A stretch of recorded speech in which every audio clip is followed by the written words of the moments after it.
আমি লুটসুট করে এই জায়গা দিয়ে আগাইতেছিলাম, আর এর মধ্যে আমার টিমমেট বলতেছে ভাই চলে যাও, এখানে ফিনিশ করো। আমি বললাম না, আমি রাশ করবো। তারপরে এই জায়গা দিয়ে দিই পুলিশ কোট আমার উপরে রাশ করে দিয়েছে। যাই হোক ভালো। এখন আমার টিমমেট গেছে সব চান্দের দেশে। কেমন লাগে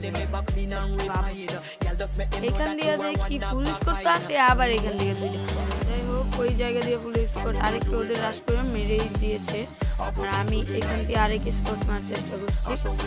আর এটারে আমি দেখলাম সোনিয়া ওর পিছনটা, এখন যাকে দেখলাম এই আমার লাস্টে দিয়ে আবার কই দেয় আমার দিল, এটাকে একটা হেডশট ভালোই করে দিয়ে দিলাম। তারপর আরেকটা প্লেয়ার দেখলাম, ওকেও একটা ভালো হেডশট ভালো।